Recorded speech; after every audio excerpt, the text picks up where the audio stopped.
Here's what's coming up on the world today. EU leaders finally reach an agreement on a relief package after their longest summit in nearly 2 decades. The Philippines says it plans to conduct at least 10 million COVID-19 tests by next year. Plus, Russia denies ever meddling in the electoral process of another country following accusations from the UK.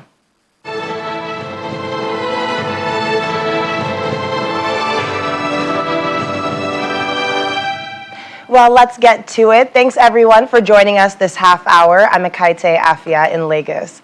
EU leaders have reasons to smile today. After 4 days of long negotiations, they reached a deal today on a huge post-coronavirus recovery package. This deal involves 750 billion euros in grants and loans to counter the impact of the coronavirus pandemic for member countries. The deal centers on a 390 billion euro program of grants to member states hardest hit by the pandemic. Italy and Spain are expected to be the main recipients. A further 360 billion euros in low-interest loans will be available to members of the bloc. The package will allow members to maintain spending in the aftermath of lockdowns that badly affected public finances. It includes checks that the funds will not be misused. Recipients will have to submit spending plans to the European Commission, and a majority of states will be able to block projects.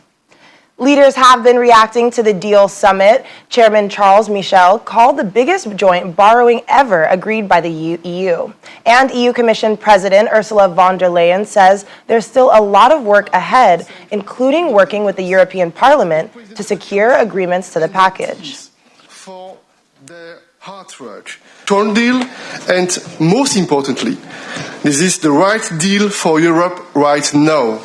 I would like to thank all the leaders and the President of the Commission and their teams for their hard work. We showed collective responsibility and solidarity, and we show also our belief in our common future. And this agreement sends a concrete signal that Europe is a force for action. Nous avons négocié 4 longues journées et nuits. The Dutch Prime Minister, Mark Rutte, says he is happy with the outcome of the marathon talks. The Netherlands led a group of frugal states with Austria, Sweden, Denmark, and Finland insisted that aid to Italy, Spain, and other Mediterranean countries that took the brunt of the pandemic should mainly be in loans, not in non-payable grants. Rutte's negotiations won an emergency break to temporarily stop transfers of money from the recovery fund if an EU state was seen as not meeting reform conditions tied to the money. So the core of the whole text is still there. We discussed this today, negotiated today for hours and hours in a small team, including with your Prime Minister, on this, and we agreed on this text. And for me it is acceptable, because what was in the core of the original text, the system designing a system, the Commission designing a system, against the financial and rule of law issues to be addressed. Then the Commission being able to put measures on countries when they are clearly in breach with on certain issues concerning financial interests and the rule of law, and then the Council by QV having to take a decision. Well, joining us now is foreign policy commentator Mr. Collins Nweke. He joins us from Brussels. Thanks for joining us on the program today. Pleasure to be with you. So EU leaders had agreed this deal a couple of months ago, but I suppose the sharing formula was where the problem lied. Now, what do you make of this deal as it is now?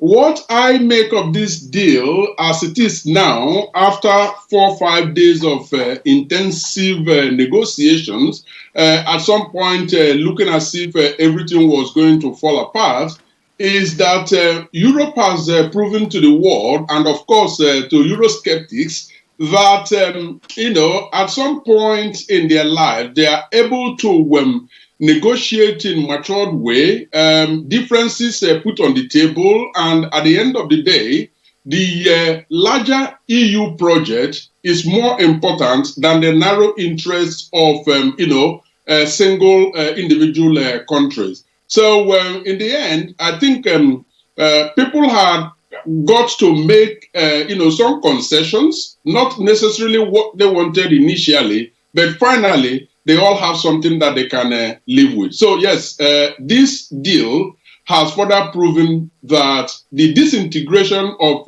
Europe is far away.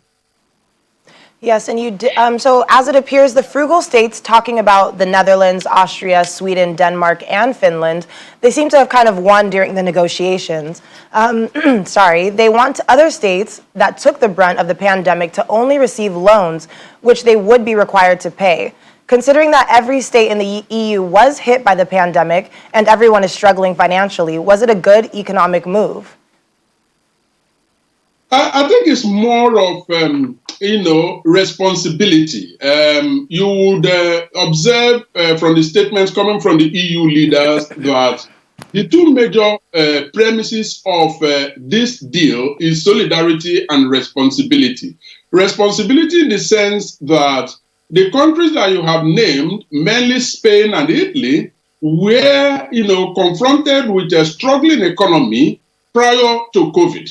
So there were already some very, critical questions being asked about the ways and manner in which their economies was being, managed. And so I think it became imperative that they made them to see that some reforms to their economy was necessary, particularly in terms of assessing these funds that were available. So a mixture of grants that are not, repayable and loans appear to me to be something, that is pretty objective, but also in the long run, that might be in the best interest of the countries. Now, one other caveat is the fact that even the loans are not quite tied to, very serious belt tightening procedures that would have meant that the common man in these countries would suffer while the top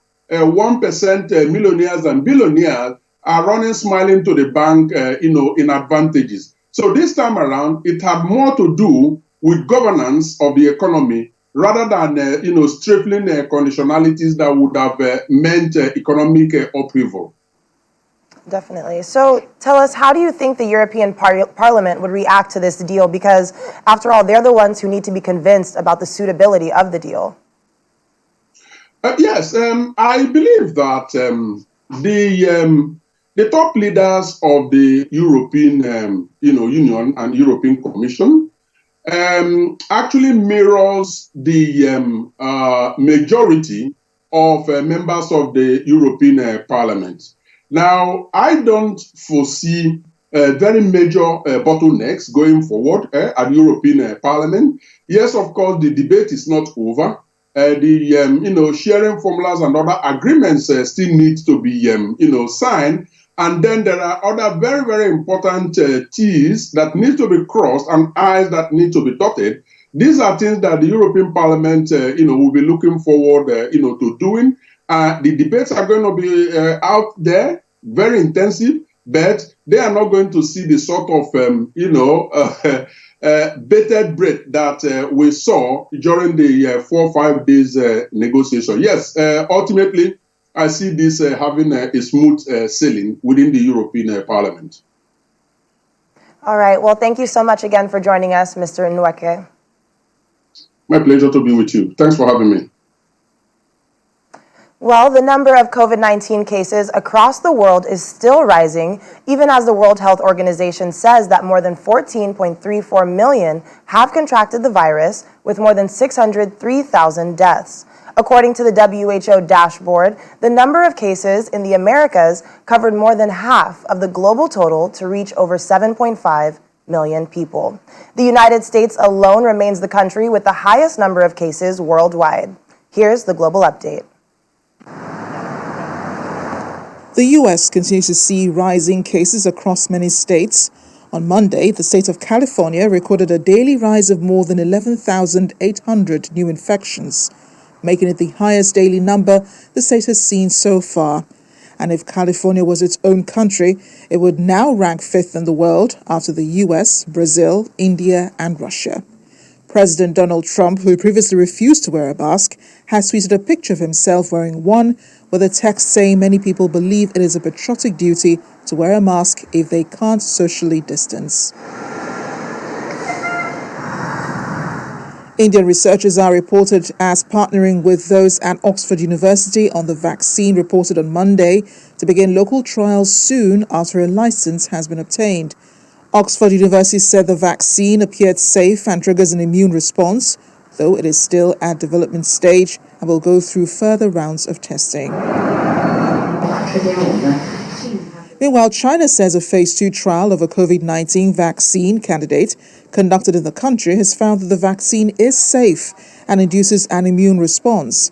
The results provide data from a wider group of participants than the phase 1 trial, which was published in May. Phase 2 trial adds further evidence on safety and immunogenicity in a large population than the phase 1 trial. In another development, aviation authorities say passengers who book flights to the country must prove they have recently tested negative for COVID-19 beforehand. Over 3,000 high schools in Myanmar have reopened today after nearly 2 months of delay caused by the pandemic. High schools can reopen after thorough disinfection and enough hand-washing facilities are installed. And each classroom can only accommodate 20 students, while desks have to be at least 6 feet apart. In Latin America, Brazil today reported a death toll of over 80,000 from the coronavirus. 2 of the country's ministers have also reported they tested positive for COVID-19. Meanwhile, President Jair Bolsonaro has praised the drug hydroxychloroquine, claiming it has made him feel better in treating the coronavirus. Dozens of infections were recorded at a mining company in the central Mexican state of Puebla on Monday. At least 85 of them, one of the worst outbreaks at a single company in the country. And Colombia's President Ivan Duque says the country's most challenging moments of the pandemic were yet to come, as the country confirmed cases topped 200,000 on Monday.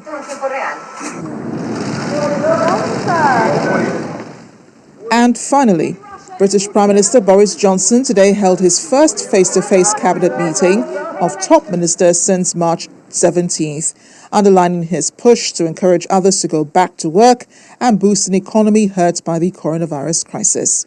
Supplied with hand sanitizers and individual bottles of water, ministers were asked to attend a socially distanced meeting in a larger room inside the Foreign Office rather than the traditional cabinet room in Downing Street. Happening in the Philippines, the government has set its sights on conducting at least 10 million COVID-19 tests by 2021.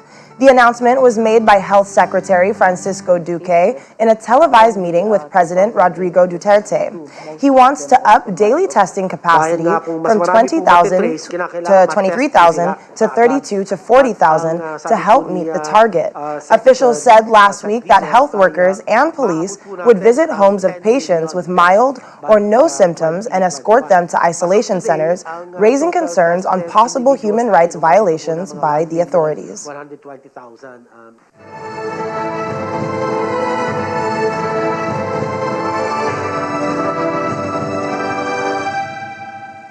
Still ahead on The World Today. So, life has to continue somehow during the pandemic, and so must the quinceaneras. Stay with us.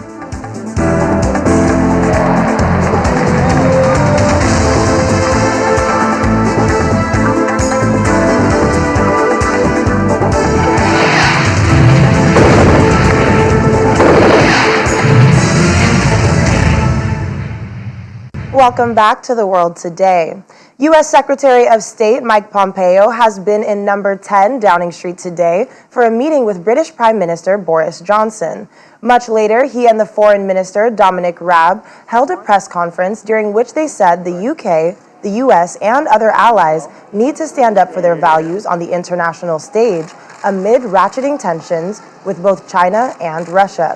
Mr. Pompeo also mentioned that the United States and Britain still have more work to do on a free trade deal, a deal he hopes could be finalized before too long, with a third round of negotiations scheduled for late July.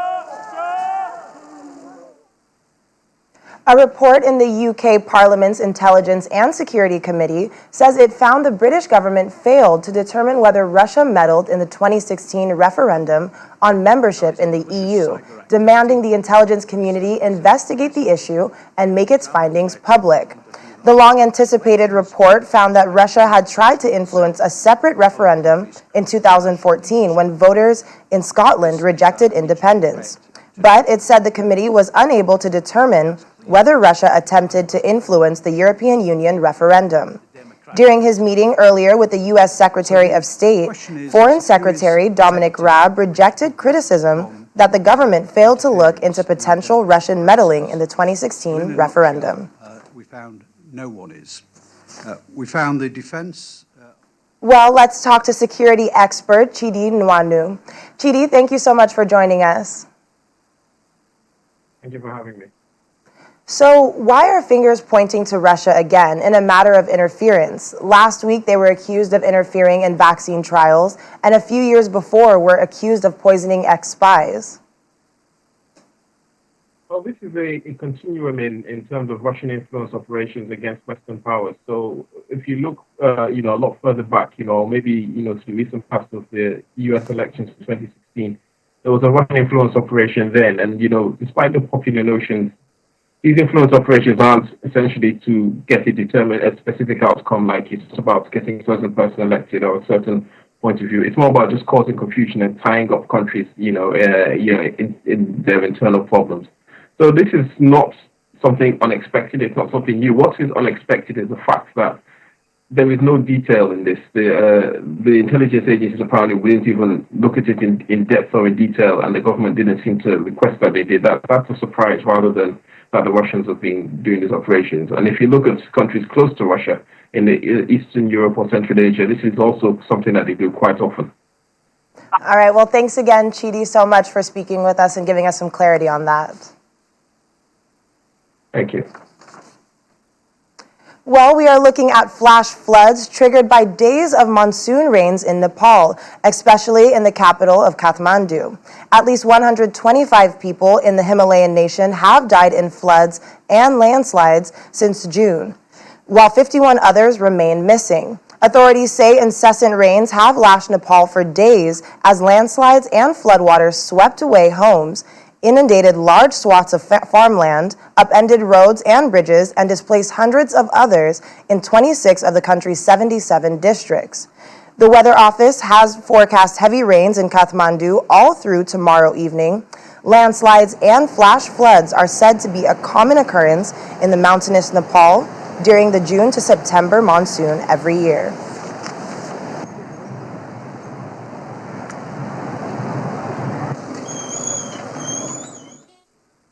The Restaurants Association in South Africa is taking its battle for survival to the streets across the country.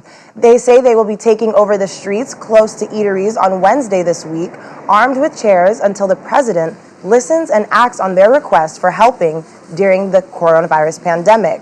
The COVID lockdown, they say, has affected their businesses and employees in so many ways, and they would also like some of the restrictions relaxed. Our SA Bureau Chief, Betty Dibia, spoke with the CEO of the association, Wendy Alberts, and began by asking her why a protest has been found necessary. Government has been talking about engaging with all the sectors, and there's also been some relief, including part of the stimulus package. I'm sure it got to the sector under which you fall, but I don't know how much of that, the help, got to your particular sector. Can you tell us a bit about that? Absolutely. I think that it's one thing saying engagement, but I can tell you that we fall under the Department of Tourism, and the Minister of Tourism was wonderful in the initial stages of lockdown. She certainly did make engagements with stakeholders, and she is in communication, but there are certain aspects of our business that went outside of her mandate, and we've been passed on to Minister Patel's office, who just shut the door on us, and who rudely responded to a letter 7 days late on the 11th hour, which cost the industry a further 7 days of difficulties. Then we were pushed through to COPTA, and our letter still even hasn't had the courtesy to be responded.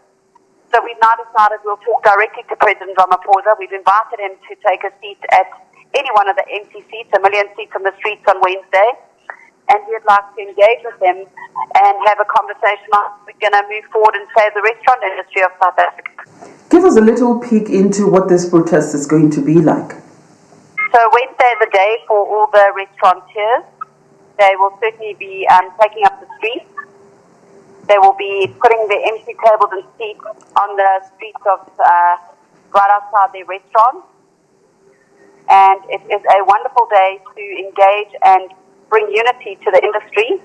If you have that audience that you're seeking with the president, what would you be saying? What do you want from the president that will make your sector happy? Well, there's a lot of things. We want to have a consultation. We want to talk.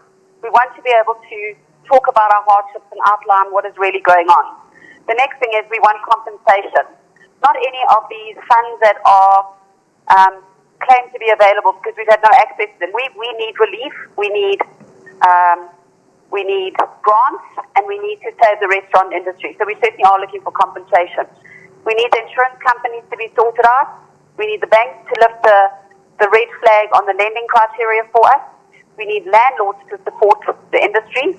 We need UIF and TERS to be able to continue to pay out. We need TERS to be extended. And we certainly need the restrictions lifted. We need mitigated proof that COVID has spread far later than 9 o'clock at night. Where is that scientific evidence that they've had to put a curfew on that discriminates us in our industry? Yes. And then we want to talk about the alcohol ban. And we want relief for the liquor licenses that we have not been able to use this year. Well, every Latina looks forward to turning 15. It's an age many consider to be the journey into adulthood. And for them, having a birthday party or a quinceanera is just as important as one's sweet 16. But during these COVID-19 times, safety comes first. And that's why Cuban girls are turning face masks into a fashion accessory for their quinceanera birthday photo shoots, designing them to match their party outfits, both out of safety concerns and to show how they came of age during the coronavirus pandemic. While face masks have proven polemic in some countries, Cuba made them obligatory in public spaces early on and credits them with helping Cuba contain the spread of coronavirus on the island. On Monday, July 20th, it registered 0 new cases nationwide. As the country eases lockdown restrictions, face masks are becoming part of the quinceanera celebrations, which is a rite of passage into womanhood common throughout Latin America. That typically includes photo shoots with many glamorous ensembles.